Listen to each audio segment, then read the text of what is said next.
Welcome to PhotoshopUser TV, brought to you by the National Association of Photoshop Professionals. And now, here are your hosts, the Photoshop guys.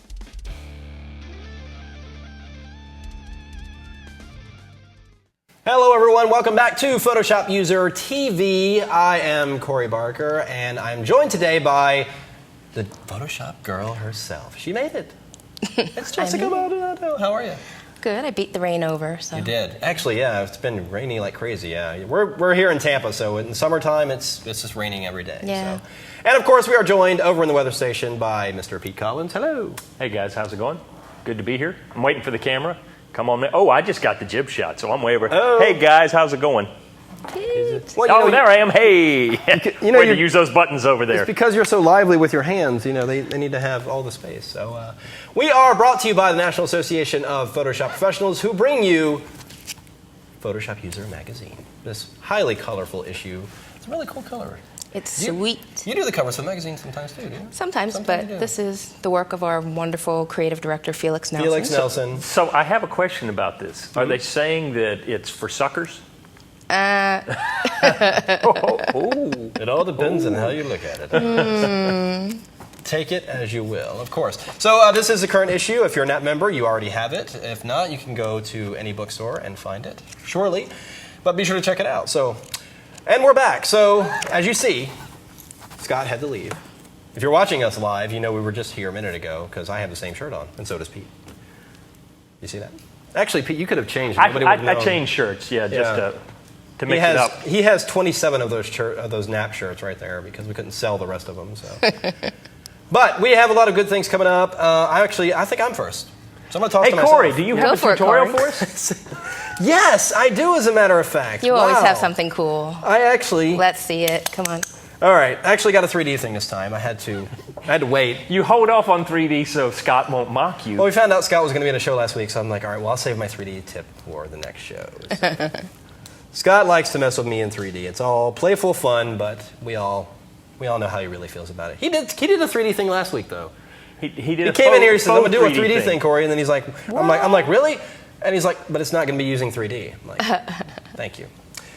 All right. What I do have here is something I did actually in Photoshop User Magazine a while back in the Down and Dirty section. It's actually a 3D text effect using getting that cardboard effect. And the cool thing about 3D is that you can get, that when you cut a piece of cardboard, cut a box open, you have that corrugated look in there. So you would expect to see that in a 3D text that's made of the same thing. So I'm actually going to go ahead and start by setting a text object. And I'm just going to do something simple. Let's do the letter X for the moment.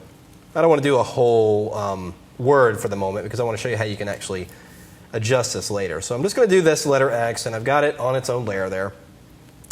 And the textures I'm going to use is actually this one right here. It's just a simple cardboard face, just paper that you would see on a cardboard box. But I also have these corrugated sides. Now, this is the only stock image I could find of this. It's obviously giving me way more than I need. Sure. So I only need a handful of them. But first, there's a problem here. Do you see it? The colors are wrong. This is the right cardboard color I want, but however, these are not the correct color. So here is a cool trick. I'm going to take this cardboard image and just drag and drop it over to this image here, and I think it's really high res. Yes, it is. So let's make it very small. Just for the sake of demonstrating here, I'm just going to scale that. And I'm just going to go ahead and just scale it to fill in the rest of it, because all we're going to do is we need the color. I don't really need the texture or anything like that. So go to the filter menu and go to blur, and you've probably seen this, perhaps never used it, something called average. When you select that, it looks at your image at the overall dominant color and basically fills it with that color. Very handy. Very handy. So then I'm just going to change the blend mode of that layer from normal to color, and voila. My cardboard is now the proper color. Perfect. So I'm just going to merge that down. And as I said, all I need actually is just a couple of slivers of that. I'm actually going to go get those a little bit later. Let's go and create our 3D object first. Shall we? Thank you. All right. So let's just give it a gray fill so we can see a little bit better. Black makes it very difficult to see the edges and such. So this is still a text layer. I'm simply going to go to 3D, new 3D extrusion from selected layer.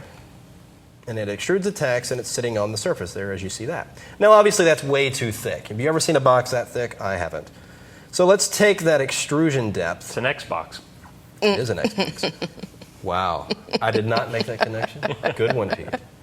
So I'm just going to make that depth just a little bit thinner. Let's go to something like about that. And I can always adjust this later, but I think that's a good place to start. Okay. So now, the front inflation.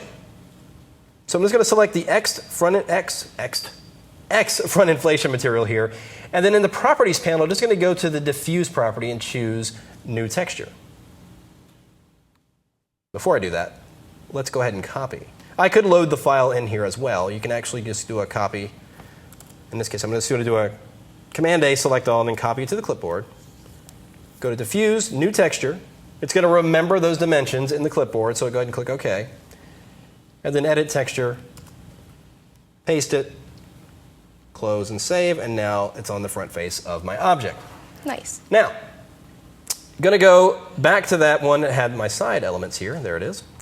And like I said, I just need a couple. I'm just actually going to grab like 3 columns of this. So just drag any area here. I'm just going to drag right here and then copy to the clipboard as well. Then I'm going to go to the actually, no, we have to make sure that we have the right properties selected. Again, we're still highlighted on the front face here. I don't want to change that. I actually want to edit the extrusion material. So with that selected, go to the diffuse, new texture. It will remember those dimensions, of course. Click OK. Edit texture. And there that file is the right size. Very thin document here. There we go. And I'll just press Command V, and it pastes that object in there. Now, I'm not going to close it yet, but I am going to save this because I want you to see what's going to happen here. I'm going to press Command S, and you'll notice it's applied the texture, and it's very stretched. As you can see right here. Let's actually, you see how it stretched it on the side there? So, to adjust that, and this is very important. I've had a lot of people write me and email me and say, oh, I apply a texture to an extrusion, and it's stretched, it's distorted, it doesn't look right. What you need to do is while you have that extrusion material set, go back in that diffuse menu and choose Edit UV Properties right here. And then you just go in here and adjust this UV scale, and it's live. So as I do it, you can see the changes taking place in that document, or in that face of the object. Now, what it's doing here, and this is the little gotcha that got me a while ago, I'm going to come back to this in a moment, is the orientation of the texture as I applied it. Mm-hmm. So if it's not looking right, chances are, if I go back into that Edit Texture, oh, it's still open. It's still in the background here. And just go to Image Adjustments, Image Rotation, rotate 90 degrees, then close it and save the changes. Ah, now it's looking a little bit better. So now we'll go back into those UV properties and again make some further adjustments here. There we go. Oh, nice. And we'll just increase that. I'm actually going to make that a little bit bigger. So you can actually have it look like it's a stack of them, like that. Yeah. Or you can go ahead and just bring it down and make it 1 or 2. I'm actually going to bring it down to 1. Just adjust that size there a little bit more.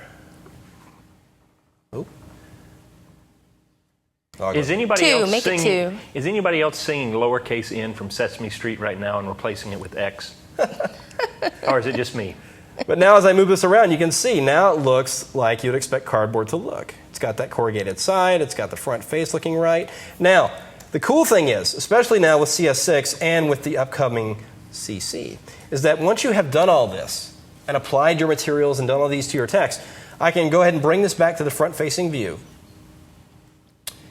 And with the text object selected here in the 3D panel, right down here it says Edit Source. So even with all those properties applied, I can go to Edit Source, and it brings me back into that original document that has that text layer. I can go ahead and double-click and highlight it, and we'll actually just go ahead and spell out the word box.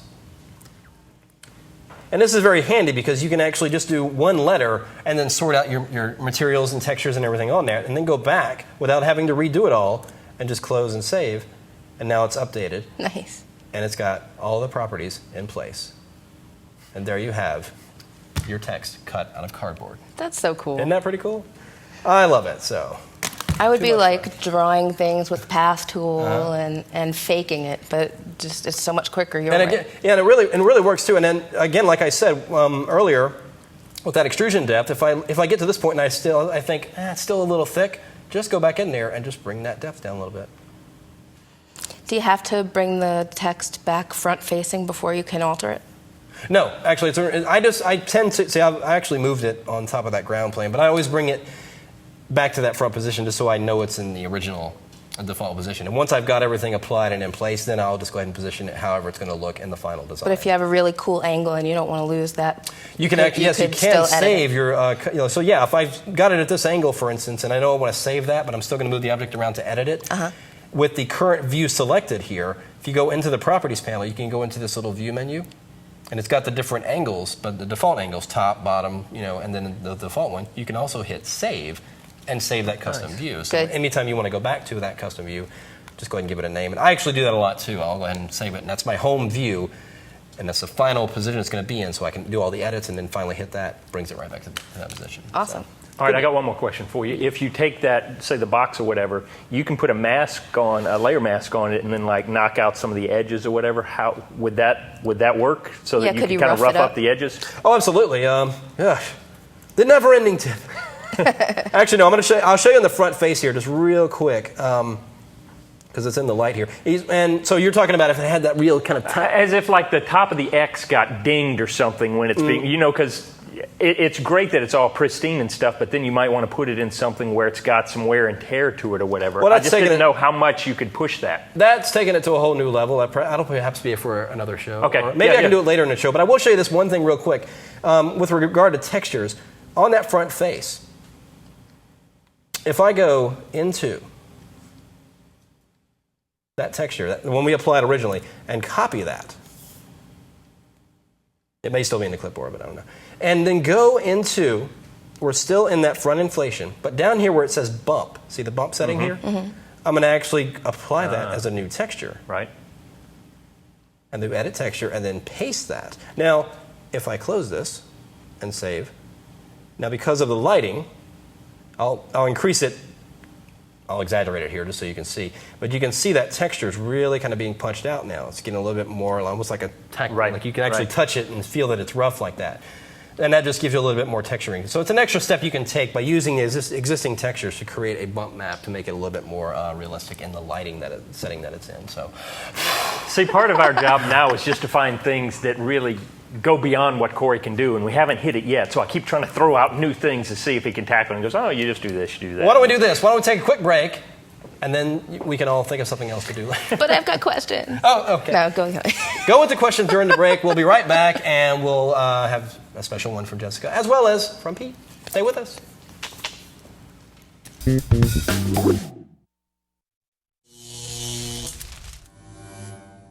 Hi, everyone. We are the Photoshop Guys. I'm Corey Barker. And I'm Pete Collins. And today we're here to talk about a very special offer for Knapp and Kelby training members.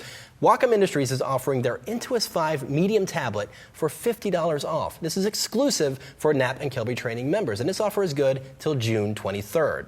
And what's amazing about this is the best price you can get this anywhere. Yep. It's just for our members, and that's pretty exciting. That's right, and the price is normally $349, and with this offer, it is now $299. Now, where do you find out how to get this discount? Now, go to your member site, go to the discount section, and find out your coupon code, or check your email. Chances are you've got an email right now that has a coupon code right there waiting for you. So be sure to check that out. Go to Wacom.com to the online store and get your Intuos 5 medium.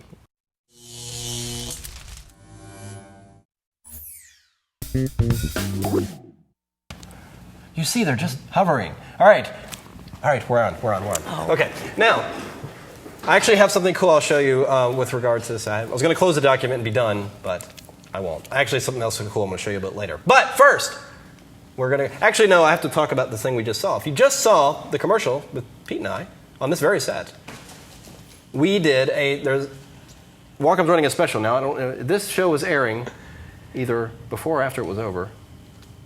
Yeah, I think we're good. No, What's it's today's within. date? Through the 23rd? Through the 23rd. Well, if you missed it, Wacom ran a great special for Knapp and Kelby training members, $50 off the Intuos 5 medium tablet. You can get your coupon code if you're a Knapp member. That special is to June 23rd, so if it's past June 23rd, I apologize. But If it isn't, hurry up and get that deal. It's really well worth it. So we love our tablets. We all use tablet users here. Oh, yeah. So we're all designers here. We can't work without our tablets. And you can't get that price anywhere else. Absolutely. Because you're a NAP or Kelby member, because we've got such great folks out there, Wacom's done a special deal for y'all. $50 off what it normally is. You can't find that anywhere else but on the NAP or Kelby website. So log in, check it out, follow the link, and you can get the Medium Intuos 5. It's the one I use and I love. Yep. Spectacular device. All right, moving on. Jessica is up, and what do you have for us today? I'm up.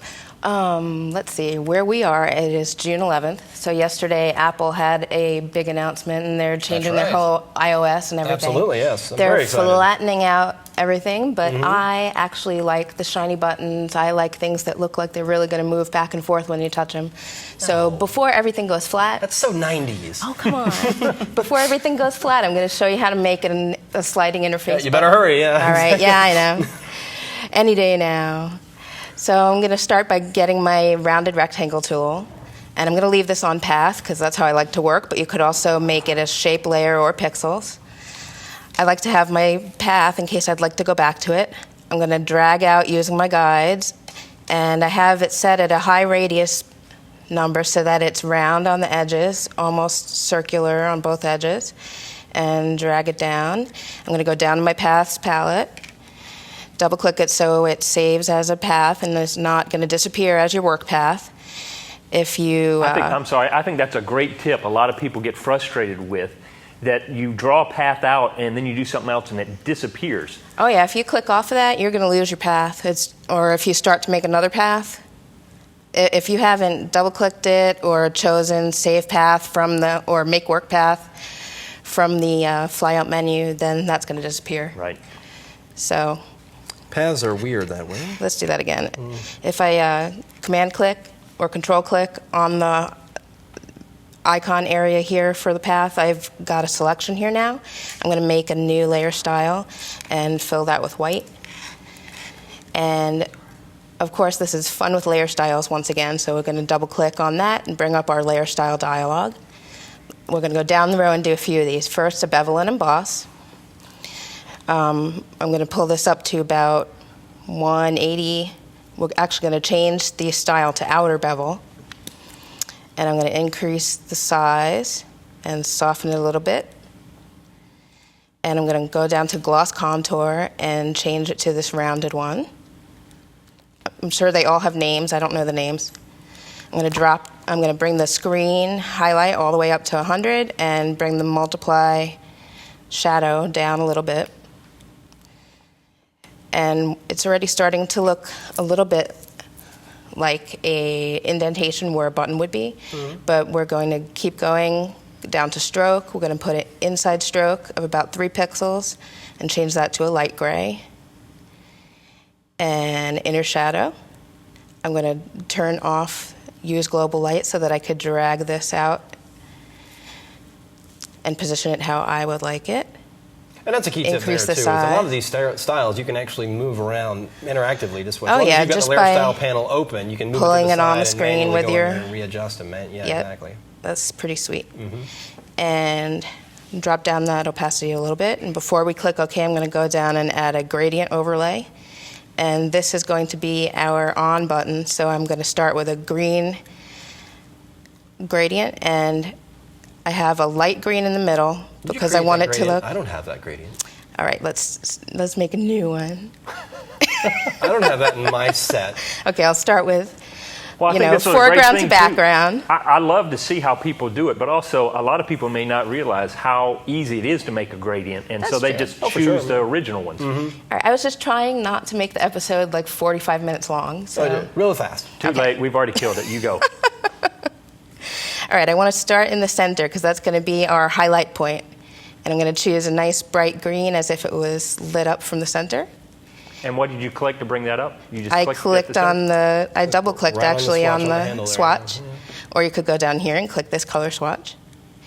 And now I'm going to double click on this color swatch. And we're going to get a nice dark green to be one of the edges.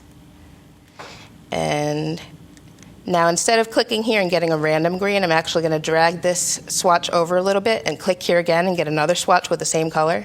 I'm going to drag that all the way over to the other end. Get rid of the white one just by pulling it. And I'm going to actually pull these more toward the center. And then these little knobs, the closer they get to the swatch, the harder the gradient's going to be. And if you pull them out further, center will be the most soft. What's great is that it's live. You can actually see it on your objects. Yeah, you can see it changing right here as you're editing it. Yeah. And if you're not seeing that for some reason, you could try adjusting your scale. It might be high or low from what you did the last time, and that'll change where it is. Or if it's not aligned with the layer, that'll affect it as well. I'm actually going to pull these out a little more and have a little more highlight area. And now we can click OK. And I'm going to make that our on button. So we have some text here, and I'm going to hit V to get my move tool and position that. And now we're going to go ahead and make the button portion. We're going to go back to that rounded rectangle tool and draw out another path using our first path as like the channel where the button would be inset. And I'm holding down my space bar to move that as I want to position it here. Whoop. That's okay. We can fill that, deselect, and then position it. It's actually a little too small. You could just Command T or Control T and get free transform. Enter to commit to that transformation, and we're going to double click on that and give it more layer styles. We'll bring up our bevel, not quite so much, soften it a little bit. I'm actually going to turn off the global light and reposition where that gloss is going. Change that to the rounded. Why would you do that? I just don't like the way that the global light and of course, global light is affecting all the layer styles. And yeah, if I start moving that, it's going to affect what we've already done. So I don't want it to affect what we've already done. I'm going to leave that there and kind of see where I like the edges here. And pull this down. I'm going to do another gradient overlay. We'll start with the white to black. But I am going to make it, actually, I should have started with black to white. But I'm going to pull these toward the middle and whoop, double click on this and choose a lighter gray just to give this button a little look like it's got some gloss on it, like it's plasticky. Again, the closer you move these swatches, the harder this shadow will be, or reflection. The transition edge between the transition edge. Thank you, Pete, very much. The event horizon. And click OK. And again, I'm going to give this a drop shadow. I'm going to unclick global light again because I want to go over here and drag it out so that this is creating a shadow onto our channel there. She's going all 3D without going 3D. Fake 3D. That's the way I do it. Everybody around me is all fake 3D. So I'm going to close some of these to get some of our other stuff. And we're going to, whoops. I make that same noise when I make Isn't mistakes. it funny how we all do that? It's just weird. Let's reposition that. And then I've got an off button for skeuomorphism and on for simplicity. Because that's the way we're heading with Apple. Love it. Fantastic. And of course, layer styles, what the beauty of layer styles, of course, is that the ability to stack them and mix them, and you can create just so many different effects, or so many different combinations that constantly thinking of new stuff. I love seeing what she does, because most people will do a layer style and they'll do whatever's there, but then they won't mess with the extra little things like on the gradient or anything. You can move that little dot on that circle, not only the angle of light, but where the center of it is. Those type of things give you a whole different look, but most people don't play with it. So I love seeing her do that, because it hopefully will inspire people to get in there and play. And of course, because it's a layer style, she can go back in there and make changes anytime she wants. Love layer styles. Let's take a quick break. We'll come right back. Pete's got a quick tip for us. We've got some giveaways, and I think I might, if we have time, throw in one last little thing with my little 3D thing. So stay with us. We'll be right back.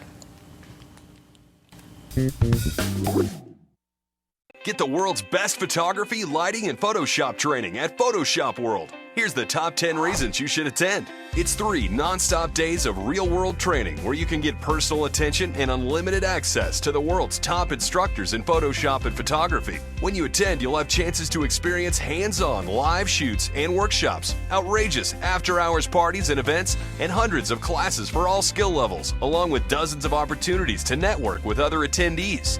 In-depth, one-on-one portfolio reviews from industry professionals and see new cutting-edge technology. Plus, you can even earn continuing education and graduate-level credits from attending. This is the must-attend conference for photographers and Photoshop users. Register before August 2nd and save $100. Sign up today. Photoshop World, the world's best Photoshop and photography conference. For those of you who are still with us, if you're watching live, sorry about that. Little delay. Little delay. We had a little slight technical error. And if you saw just a moment ago, perhaps you saw Pete finishing up his tip. That was merely a joke. He hasn't even done his tip yet, so we've been waiting to come back on air. So, without further ado, we have Mr. Pete Collins. Ready? Yeah. I will go on. I will persevere. Try and do it again. I'm actually going to do 2 tips for you today. 2, not just one. And it's going to cover a couple quick things. First off, if we jump over to my my Cintiq over here. Love the Cintiq. I'm going to show you. This is for the artist, if you're drawing or whatever. I have this drawing that I'm working on. It's kind of a bird's eye view of something going on here. And I've got this character up on its own layer, but then I'm working on the background on this layer. Well, I started working with this. This is a giant coffee cup that he's jumping into, and it just isn't, oftentimes, creating a round, a spherical object. You tend to get a little wonky on it. Well, the great news is because I'm working in Photoshop, I can just come along, and I'm going to leave that handle alone. I'm going to come around here, and I'm going to create a selection like this. I missed a little bit right up here, so I'm just going to hold my Shift button down and grab the rest of that. Now all I've got to do is hit Command or Control T, and I can transform this. Now I'm not just going to start pulling the handles. I'm going to right-click, and I'm going to choose Warp, because what I want to do is I just simply want to pull this out a little bit and round it off. And then I can do a little bit of that up here and just kind of tuck it around a little bit so that I like the shape of it a little bit better. Because I like the line strokes, I like how it's working, but I just didn't like the shape so much. So I could go in there and just grab that one section and use Photoshop to fix my poor penmanship or artistic skills or whatever. So it's a great little shortcut for you. It's a great way of tweaking, that you obviously couldn't do in traditional media. You can actually take it and distort it slightly. And that's why I love it. That's why I love using the Cintiq. I act just like I'm drawing on a pad or paper, but I've got that extra Photoshop layers and undos and transforming that allows me to actually work better. Okay, another quick one that I've gotten from people have asked a question, and I actually had to go to Wacom to ask about this. I oftentimes will use the 22 HD touch, and you'll rotate your canvas around because you want to get the right angle for drawing. Well, then you just simply hit the reset view up there to go back to the center, because oftentimes I'd have it rotate around and then I'd try to get it back to the center, and I'd even hold my Shift and it'd do okay, but it might be a slight degree off. Well, the good news is, even if you don't have that up, let's say you have something else over here, at any time I can just double tap on that over in the icon, the toolbar, and it's going to straighten up for you. So that's just another handy little thing that a lot of people don't realize, is that you can reset it just by hitting that toolbar, and that might save you some frustrations. My next tip is all about using blending modes. And I want to use this. This is just me in the backyard with one of my boys playing around, and I want to show you how you could use this to be able to guerrilla warfare in the backyard. Yeah. You don't want to know what we were doing back there. But anyway. All right, boys, we're going to replay this Vietnam battle. To add some pizzazz to your photos, if you don't want to jump into Lightroom or Camera Raw, or just you want to understand layer styles a little bit better, here's what's going to happen. I can simply take Command or Control J and create a copy of that layer. And now I could go in and change my blending mode to overlay. What overlay is going to do is create contrast in there. But I don't want it that much of a contrast, so I'd usually drop it down to about 25% just to give it a little punch. And that's a great way to just real quickly do something like that. However, there's a better way to do it. If I delete it, because what's going to happen if I make a copy, I'm doubling the file size, I'm doubling the pixels. if I come in here and I choose one of these adjustment layers, and it really doesn't matter which one I do, because I'm not even going to change any of these settings, I'm just simply going to use it for its blending mode. I now come in and do the exact same thing, and the overlay acts like there's a copy of it, and it's blending it together, but I haven't added any extra pixels. So then I can just drop that down, and I get a little bit more of a bump up in my contrast. But wait, I'm not done. But wait, there's more. There's more. I can do the same thing. Let's pick hue and saturation just to be different. Now what I'm going to do, you're basically using 3 main blending modes for a lot of your work. You're going to use multiply to darken, you're going to use screen to lighten, and overlay to add contrast. And sometimes soft layer is kind of the cousin of overlay. Well, I want to darken the background of this photo, so what I'm going to do is I'm going to change this blending mode to multiply. Now it darkens the whole image up, but the good news is it already has a layer mask up there, so what I can do is I can either use a gradient or I can use a paintbrush, and I can just increase the size, increase the softness, and now I can come in and I can just paint away. Let's get the opacity and flow up to full power. I can come in and paint away quickly the area that I want to keep light. And I would go in and blend a little bit more in that area. But I can use those blending modes as ways to craft and hone the different layers and get the looks I want. Now that I just switched my brush back to a white brush, I can come in and craft the overspray areas I use with my brush. So I could definitely drop out the background a little bit more and then bring in a little bit more highlight from him. Now it looks a little gaudy right now, so then I drop down some of my opacity, and I've got all that control right there on those layers just by simply using an adjustment layer and changing the blend mode. I could even, if I wanted to lighten up an area, do a new layer, change it to screen, and lighten that area up. So it's kind of a way that you can use your layers to fine-tune, almost like have your own adjustment brush to darken, lighten, and add some contrast to your pictures. I just got to ask, what do you got going on in there, your backyard there? Oh, the boys have got some great airsoft stuff going on there. Some fathers play catch and build tree houses. Well, no, boys, grab your listen, gear. boys, we're gonna. I'm from Alabama, so this is that's their birthing clothes right there. Yeah, wow. At least they'll be ready for the next apocalypse. Okay. Well, I sadly don't have time for my quick little 3D tip because we've used up all the time in the world today. But we do have time to just give away our quick prize. We don't know if we mentioned it earlier. We have a giveaway here. Today it is Plug In with Nick by John. I always get the name right. Batdorf. I am so sorry if I said that incorrectly, but you can see it right here. Plug In with Nick. Nick Software. It's actually a really good book on how to get most out of the Nick plugins. You use Nick plugins, right? Love Nick plugins. Yep. So, I mean, I don't really shoot a whole lot, but when I do, I'll use either this or On One stuff, So, great book. There you have it. How do you get it? Well, you go to kelbytv.com/contest, go to the menu and choose Photoshop User TV, enter your name, and leave us a comment. Tell us what you'd like to see on the show. For something you've never seen, haven't seen, I don't know.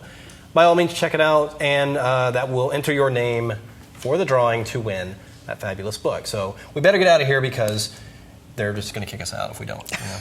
We've used up our rental fee, or our time in the studio. So I've got a book deadline. And she's got a book deadline to finish. Pete, you've got an article to do, and I've got all kinds of stuff. We're all under deadline, so we have to jet. All right. Thank you guys for joining us. We'll see you next time here on Photoshop TV. Thank you, Jessica, for joining us. Thank you, Corey. Yet again. And of course, Pete. Yep. And his Cintiq Candyland. He is just not Pete without his Cintiq. Sometimes that might have rhymed. Anyway. All right. Bye, guys. Take care.